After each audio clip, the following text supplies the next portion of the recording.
আমি নিশ্চিত এই বোম আমাকে মারার জন্য এই বোম তৈরি হচ্ছিল। লন্ডভন্ড চতুর্দিক, ছড়িয়ে ছিটিয়ে পড়ে বিস্ফোরণের চিহ্ন।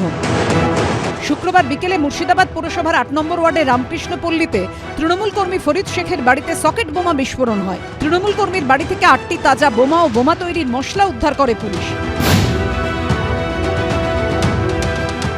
এই প্রেক্ষাপটে অভিযুক্ত তৃণমূল কর্মী মুর্শিদাবাদ পুরসভার চেয়ারম্যান ও টাউন তৃণমূল সভাপতির ঘনিষ্ঠ বলে দাবি করেছে বিজেপি। দুজনের ছবিও প্রকাশ্যে এনেছে পদ্ম শিবির। যদিও মুর্শিদাবাদ পুরসভার চেয়ারম্যান ও টাউন তৃণমূল সভাপতি চাঞ্চল্যকর অভিযোগ করে বলেছেন, এই বোমা মজুত করা হয়েছিল তাঁকে খুন করার জন্যই। গত 3 দিন ধরে আমি ওয়াচ করছি এবং আমি ইনফরমেশন আমার কাছে আসছে এবং প্রশাসনকে আমি জানিয়েছি, দলকেও জানিয়েছি। যে ব্যক্তি এই ঘটনা ঘটিয়েছে এবং যে বোমা ধরা পড়েছে, আমি নিশ্চিত এই বোম আমাকে মারার জন্য এই বোম তৈরি হচ্ছিল। আশঙ্কা করছি এই কারণে যে ওইটা বিজেপির ওয়ার্ড, দলটা যেন মনোভাব ঠিক থাকে বা দলটা যেন ঠিকঠাক চলে, তার জন্য আমি সেখানে কথা দিয়েছিলাম টাউন সভাপতি হিসেবে যে আমি প্রতিদিন সন্ধ্যাবেলা একটু ওখানে টাইম দেবো।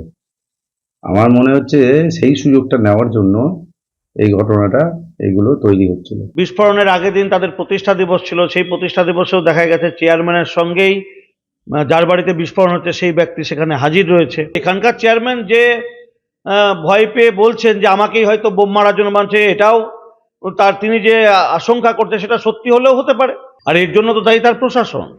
মুর্শিদাবাদ পুরসভার চেয়ারম্যান ও টাউন তৃণমূল সভাপতির আরও অভিযোগ, সম্প্রতি তিনি বেশ কয়েকজনের নামে এফআইআর করেছেন। সূত্রের দাবি, দুর্নীতির অভিযোগে প্রাক্তন পুরপ্রধান সহ 12 জনের বিরুদ্ধে অভিযোগ দায়ের করেন ইন্দ্রজিৎ ধর। যাদের বিরুদ্ধে এফআইআর করেছি তারা ছাড়া আর কি হবে। চেয়ারম্যান পুরসভার দুর্নীতির বিরুদ্ধে এফআইআর করেছেন। পুরসভার দুর্নীতিতে যুক্ত তৃণমূলের নেতারা, ফলে দুর্নীতির পক্ষে তৃণমূলের নেতারা দল পরিচালনা করছেন এবং সেই কারণে চেয়ারম্যান খুন হয়ে যাবেন তার মতো করে বোম বাঁধা হচ্ছিল। একেবারে দুর্নীতির শিখরে কে থাকবেন তৃণমূলে, তার লড়াই। এদিকে শুক্রবার এই ঘটনায় শুভেন্দু অধিকারী এক্স হ্যান্ডেলে লেখেন, তৃণমূল নেতারা হয় নিজেরাই চরমপন্থায় জড়িত বা এমন মৌলবাদীদের আশ্রয় দিচ্ছেন যাদের কাছে বিস্ফোরক ও আগ্নেয়াস্ত্র রয়েছে। মুর্শিদাবাদ জেলা ইতিমধ্যেই বাংলাদেশি জঙ্গি ও তাদের হ্যান্ডলারদের নিরাপদ আশ্রয়স্থল। এনআইএর বিষয়টি তদন্ত করা উচিত। বোমা বিস্ফোরণ কিংবা বোমা ধরছে এই বিষয়টা অনেক আগে দিদি প্রশাসনিক সভাতেও এবং বিভিন্নভাবে সভাতে তিনি বলেছেন যে যেখানে যেটা মজুত করছেন এবং যারা করছেন তারা বাংলার শত্রু, সেটা করা উচিত না, হওয়া উচিত না। চিহ্নিত করতে বলেছেন, অ্যারেস্টও করতে বলেছেন রাজ্যের মুখ্যমন্ত্রী।